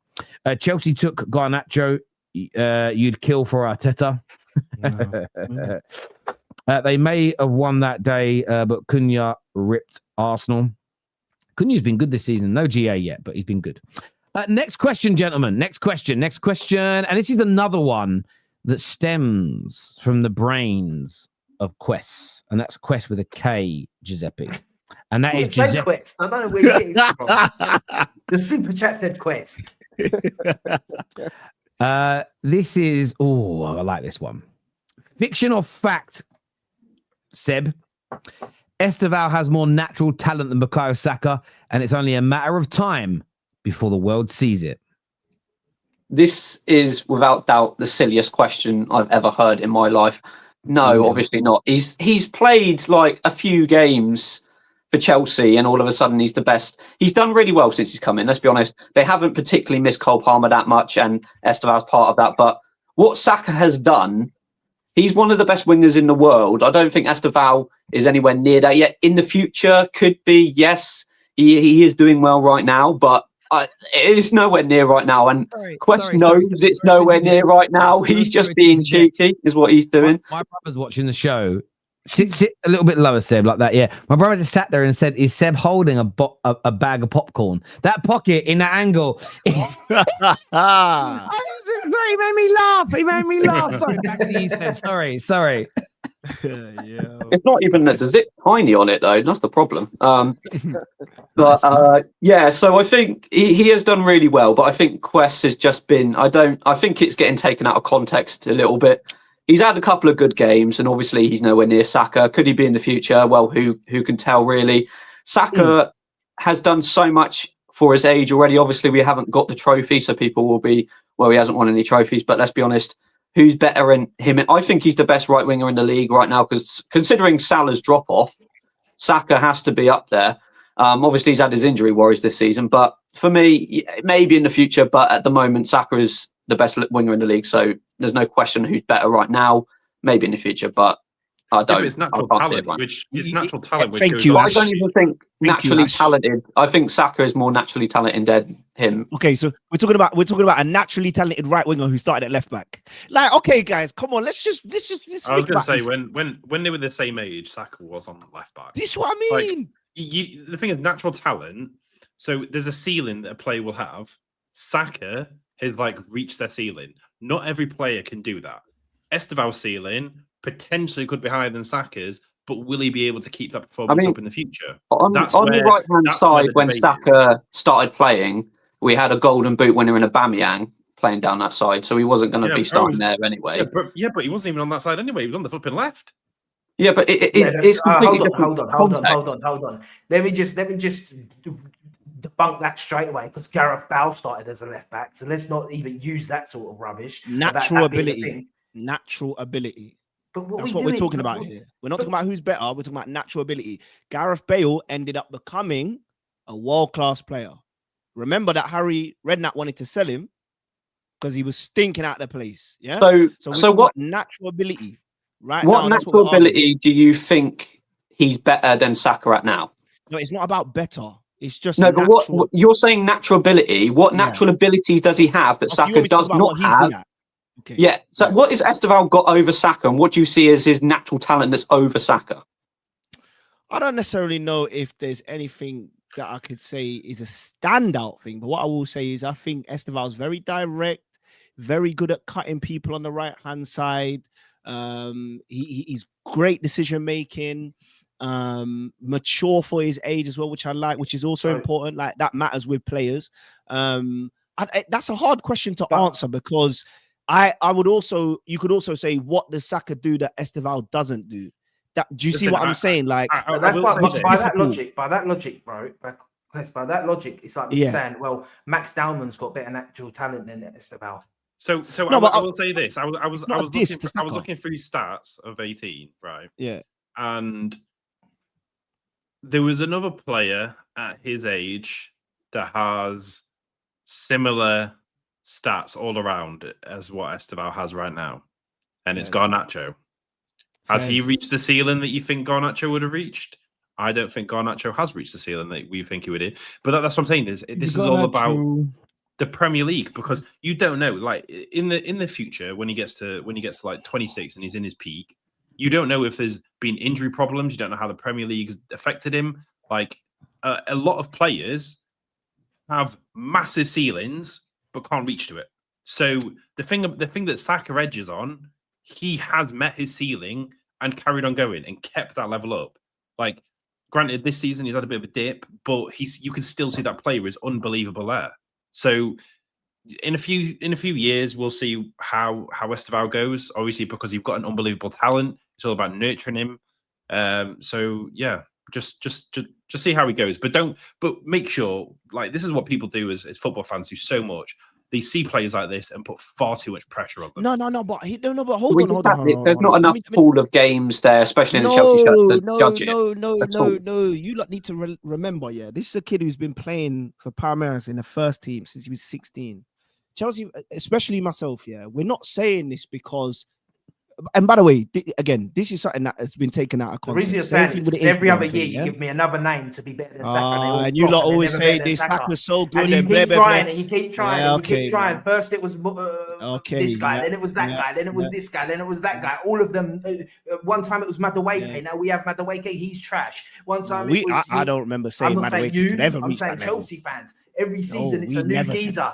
It's a new geezer. But also look, and I'm not trying to diss Saka because this is definitely what it isn't. I think Arsenal fans are taking this too much as a diss. It's not a discredit to Saka. It's actually a compliment that people are comparing themselves to him.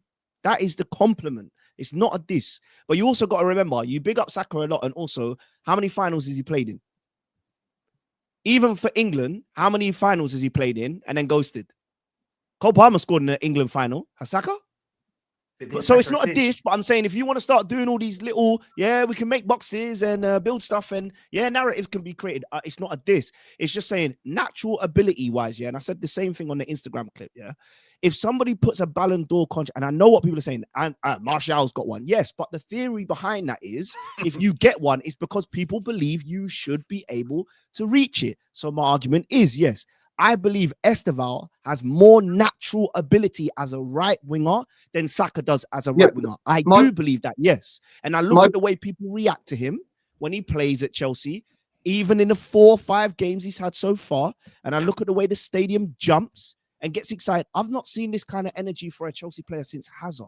So yes, for me, I'm looking at it going, I do think there's more natural ability, yes, because I see what he does on the ball. I see his, tenacity. I see his aggressiveness. I see his decision making. The goals will come. It's not a diss to Saka, but I didn't add that last bit to the question. But I do believe the time is coming when he gets to Saka's age. I believe he'll be one of the best players in the Prem, if not the world, categorically, and will be in those Ballon d'Or conversations 100%. Yes. My problem with that is when I asked you what natural ability is he excelling over Saka, you don't know what that is. So to make the statement that what natural ability is Saka excelling over Estevão? No, but I'm not the one that's made the statement.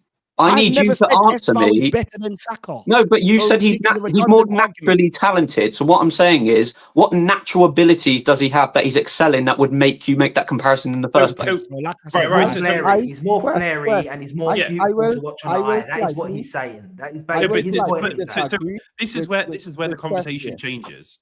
Is because if you think Saka and Estevão aren't massively worlds apart. The age gap is where you would then think if he would then grow into it and become a better player, and then he would start showing. But do I've said from an outside point of view, do I think he's going to get there? I still don't think. I'm still unsure about Estevão.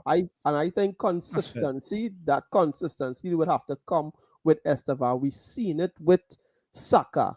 That's why I said I will slightly disagree with Kwess. I see where Kwess is going. I see what he is thinking because I'm a Chelsea fan too, and we see Estevão all the time, right? We know where this kid could be, but it's exactly what Ash said as well.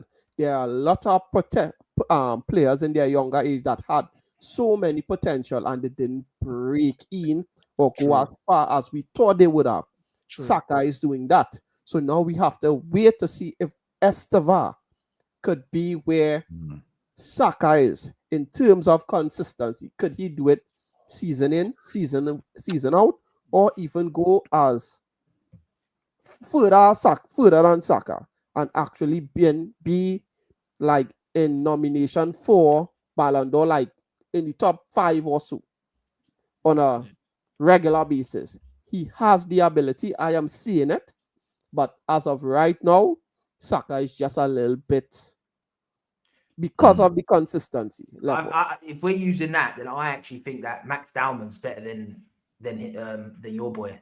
Yeah, but then we just keep going down in age, wouldn't we? Because that's what you do. You just go, well, bring me the next 11-year-old. I don't know about that Max Dowman. No. You're talking about that natural talent thing and that age gap and the distance in quality. I wouldn't say that Max Dowman is better than Estevão. No way, not even close. Estevão is playing in the Brazilian leagues since however young. This guy's been playing at a professional level. Max Dowman isn't. He's not doing it. Is there. He been there. This guy came into a tournament in the summer, and you all saw what guy was. It's not Max Dowman's fault that he's at a better team. But also, by the way, Saka's got what, 45 games for England? How many goals he scored? Didn't Tuchel just call him out the other day? The thing is with him playing in the Brazilian league, if you do look at the way the Brazilian league finances are. No, but he's saying that Estevão's got experience in the Brazilian league, but the reason why he's played more football than Max Dowman is the way the finances work in the Brazilian league, because they lose a lot of talent so young, they put them up for sale and show them off so they can make income from that. That's why he's played so much. Max Dowman, this is about Saka. And can we agree on one thing? Hold on. You can't discredit the Brazilian league, right? Because majority of the time we see talent coming out of the Brazilian league, they go on to be some of the best in the world. Can we agree on one thing? Yeah. For young Vinny players, Jr., Neymar, PH Ganso, Lucas. You might say not Lucas though. You might have to take that one out. Tottenham fans. Sorry, I tried to give you a leg up there, but scrap that one. Yeah, sorry. Go on, Ash. Anyway, yeah, go on. I was going to say there's one thing that I would say that I think we can all agree on for players right now in the Premier League that's under 20. Lewis Miley is the best. Oh my gosh! Fuck off. 17 when he was 17. Ripping up against PSG. Look at him now, smashing up. When Mainu was at age, he was beating the 4-peat treble-winning City, he was dominating them in the final of the FA Cup and scoring. So, I mean, look where he is now. Well, that's not his fault, though, is it? Has anyone ever seen in the history of this planet had a genuine chat with a clown? Why are we with this agenda clown, Chelsea clown? Do you know what I've noticed about Arsenal fans? They get so upset, they immediately resort to name calling and agenda stuff. You lot, calm down. It's just an opinion. Nah. Terry, please don't make me defend Inter. Yes, PSG slapped them, but it was the same Inter that knocked out Bayern and Barca, the most informed teams. Listen, Barca are very good, but I'm intrigued to see Barca against more of the top teams because we just saw what PSG did to them with their frontline week, and that high line, I think, against the very best teams in Europe gets exposed. At the moment, it does. Bayern last year weren't that great. They were good. They've gone up a level this year. They look a much better team this year. But at the same time, I'll be honest with you, I think as a general rule, I think the Italian league is 2 or 3 echelons right now below the quality of the Premier League and La Liga as a general rule, and PSG as an individual. So I think, again, maybe it has nothing to do with the managers that we have here, but I think it plays a part. A hot take: I would not swap Maresca for Arteta, is what Dan Waters says here. Amen. That is a big take. That is a big take. Final question. I'm going to go to Jesse first on this. Is fiction or fact or fiction? Wirtz and Liverpool are about to take the Premier League by storm. The new era begins now. I will have to say, as of right now, fiction.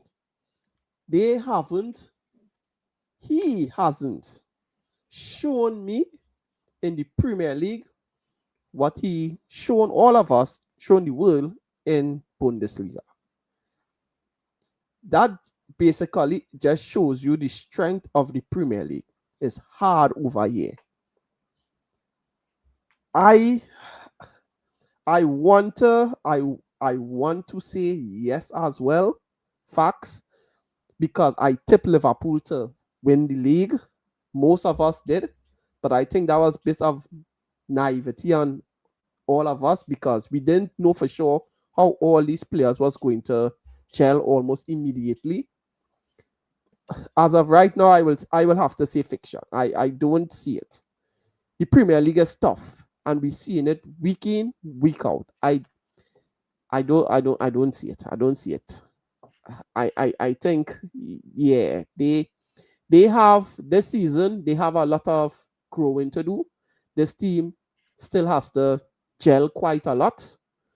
And until Slot realizes, well, yesterday he didn't start Salah until he realized what is his first 11, his starting 11. And if Florian Wirtz could be in that, then all right, fair game. But as of right now, no. I will quicker say Manchester City will be the ones to actually challenge Arsenal. Manchester City. Once players are fit. Yeah, so no. Liverpool don't look like that team right now.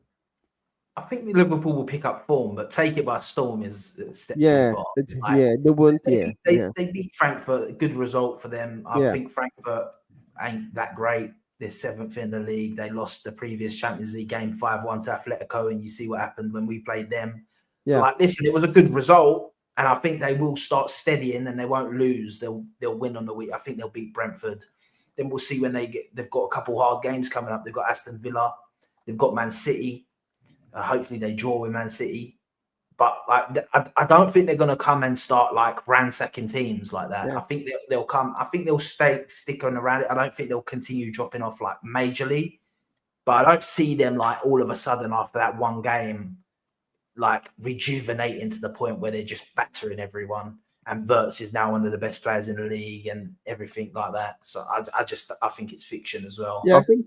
Yeah, he's currently on the bench the majority of the times, not starting games.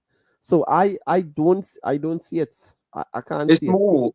It's more important to get Ekitike in the team. Ekitike is by far the most dangerous player. Even when he comes on against United, he looked good. He was dropping shoulders. Obviously, in the Champions League, he's played against his old club. He looks electric. He's going to bench. Isaac's look terrible. So they need to prioritise what gives the team the best balance rather than how much money they've spent on players. I think people are going a bit over the top. They did stuff them. It was a really good result. I think they needed it. But Eintracht Frankfurt defensively in the Bundesliga has not been good at all. They're conceding goals left, right, and centre. They do score a lot of goals, so they did well to only concede one goal. But they do need to I think they need to just get him in more central areas. They need to stop moving him about because the amount of times Wirtz, especially in the middle of the games, he'll just move him somewhere else. He'll either go out wide or put him up right back. He needs to stay in the central position. Ekitike loves running in behind. They are getting a lot of opportunities to do that. They need to get them two linking up. They need to not prioritise. Salah's obviously on a dip. Let him have some rest. He's not playing his best right now. They need to play their best squad rather than forcing in individuals like they've been doing. I think I said an unpopular opinion and a lot of people chewed my head off. I said that Liverpool would have been better off signing Semenyo instead of Isaac towards the end of the window. And I stick with it. I like what you said. Ekitike needs to be in the team. I think what's happened is they've signed Isaac and they've now caused themselves problems because Isaac's that sort of guy. And I'm not here saying Isaac's bad, but Isaac's not. I don't know if Isak's that going to be that huge of a jump over Ekitike like that, but they need a winger. They need like that left side. Like I generally believe they would have been more balanced and more threatening if they'd signed Semenyo over an Isak. They got greedy and signed Isak, and he's great. Listen, and I do think he'll start performing. But can they really find a team where Isak and Ekitike are both in the team? I'm not too sure if they can do. Maybe he finds a way. He didn't look great, and he got hooked at half time, and he didn't look amazing like that. I don't know. Like maybe he will. Maybe they'll start playing Isak off the left. But that's not going to be a mainstay on the right because that's Salah. Salah is going to come back into that position, right? You say that, but you got to remember, like during AFCON and stuff, there's going to be that space that comes open. So maybe he will during that time. Do you think Isak's a better winger than Semenyo? No, as a winger, Isak on the left he's extremely good on the left. Like he is. Yeah, you see more of it as a Newcastle fan, obviously. I just don't think you could swap him out for Gakpo though. Gakpo is too consistent. Yeah, he's been good. That guy's serious, bro. Yeah, Gakpo. He's not better than Semenyo. Who, Gakpo? Yeah, he's not better than Semenyo. I'm just not gonna say that because, to be fair, this is like Semenyo's breakout season. No, he was balling out last year as well. Yeah, but like this is his like most consistent high performing season. So listen, I'm gone in. I have every reason to glaze Semenyo. I'm just going, for me, because maybe I'm biased because I've been watching Gakpo since PSV. Yeah, so since Eredivisie. So I'm like, I've seen this guy. I know what he can do for Liverpool. He's actually right now outside of Ekitike, he's their most dangerous player. I mean, I think you'll see Isak will smash it up. Like he's really not played that many games. So granted, he's got another injury, which what I said in the transfer windows, I said Isak is very injury prone, and what happens? He gets injured. But the thing is, when he isn't injured, he bags. The problem is though, I'm thinking with Isak, what that might happen is in Liverpool, in Newcastle, no disrespect to you guys, but he could be injured for 6 months, come back and he's in that team and he's there and he's striking and he's the guy. If he's gone for a while and Ekitike is performing, he can't be getting back into the team. And I don't know, has he got the thing in his brain to keep going and getting back into that team? Because he's shown this season so far not to have that, in my opinion. So far this season, he hasn't taken that position. He's been getting game time over Ekitike purely on merit of Newcastle and purely on the price they paid for him. Because if you're looking at the performances, he shouldn't have played a single minute over Ekitike so far this season. Hang on, I've got to interject. I'm very sorry. I don't like doing that, but I've got to. Are you sure, Kwess, you prefer Unai Emery to Arteta? I want to say on record, whoever said that, whether it looked like me, sounded like me, I want to say AI exists because his Aston Villa team have just been beaten 2-1 by Go Ahead Eagles. Whoa! Hey, who edits this, by the way? Clip that. Take it out. Clip it, KJ. KJ, clip it up. I just wanted to put that out. Take that, bro. Just put a Sora label over the top, bro. That's AI, bro. I didn't mean what I said. I'd say that. Villa went 1-0 up as well. Yeah, they got mashed. And it was a strong team. It weren't no babies. It was their main team, barring a few players, and their big boys came on. So go ahead, Eagles. Like Chicken Cottage in London, bro. To that question, in terms of like right now, managers right now, obviously, Arteta will be, to me, he will be in the top 10. Some might just say outside the top 10. But in terms of consistency, yeah, he probably isn't winning anything. And that is what might just make him be out the top 10. But if we are looking at consistency as of right now, Arteta, yeah, a lot of clubs would take Arteta in a heartbeat. Yeah, Terry, did you see the stats of that Villa game? I'm sure Villa bossed it. Unbelievable. Yeah. Villa here. Wow. Yeah. 5 shots from Go Ahead Eagles to 18 shots of Villa. Villa had 70% of the ball, but they just couldn't score. They had 7 shots on target as well. So they probably were the better team, but they did lose to a team that sounds, honestly, It's Go Ahead Eagles, Dog and Duck.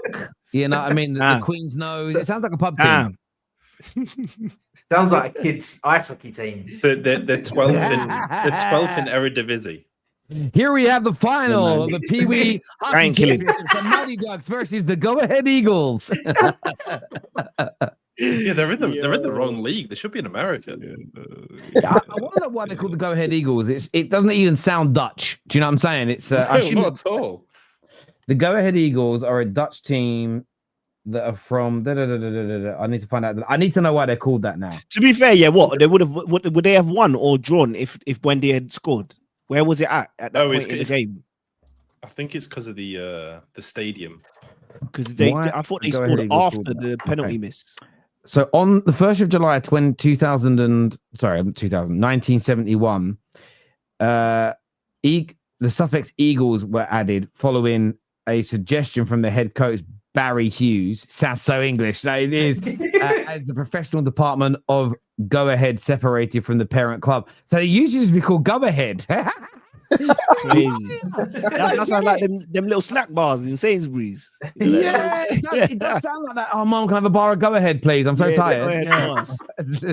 Who came up with that knee? Go Ahead Eagle. Hey, any Go Ahead Eagle fans in the chat, I apologize. These lot are clowning you, not me. I take it back. I'm so sorry. Forgive me. Yeah, but there's a few things like that. It's like Young Boys. Why is Young Boys called Young Boys? I don't know. Grasshoppers was another. Do you remember when I was a kid? The team Grasshoppers was like serious. Like people were like respected Grasshoppers for some reason. There's loads of like Sunday league clubs called Grasshoppers around. Like it was like about the I don't even know where they play now. Grasshoppers. They were looked at as like a serious outfit. Europe, I think. To be fair, they could have picked a worse bird, man. Would have sounded crazy. Said Go Ahead Pigeons. Zurich, yeah, that would have. But I swear, Grasshoppers were like serious. I thought they were a decent team. Yeah, I swear when I was a kid, they were like looked at as something. What is that? A Grasshoppers jersey? Yeah, this is their home shirt from '95. It's also they were when I was a kid. They've won the Swiss title, a record-breaking 27 times. They just haven't won it since 2003. They got to a Champions League quarterfinal, and they've been to like Champions League quarterfinals, Europa League semi-finals, and things like that. Cup Winners' Cup quarterfinals. So they were. I thought they were a team like in the '90s. They had a team that's had like a bit of respect about them. But yeah, they won the Swiss Cup a record-breaking 19 times. I just don't know where they are now. They must have fallen off big time. Someone's got to bring them back, man. Someone's got to bring them back. Someone's got to bring Grasshoppers back, bruv. But there we go. Eagles are going to win the Europa League. Can you imagine? Come on, Go Ahead Eagles, man. I don't know about that. The year of the bird was last year, weren't it? The year of the bird was last year. Oh, God. Yeah. Fuck's sake, man. It's crazy. Boys, thank you all for coming on. I really appreciate it. And I want to thank the viewers and super chatters and everyone that always helps the show so much. Please do me a big favor before you go and hit that like button. Please make sure you are subscribing. This is going to redirect you to Footy Judge Mo's channel, who is just gone live in the last little while. So MHF, sorry. So go and support the boys over there. They're live. Go give them some support and some love. Let them know we've sent the raid over. But until next time, take care. Goodbye. God bless. And we're going to see you all again very, very soon. Bye-bye.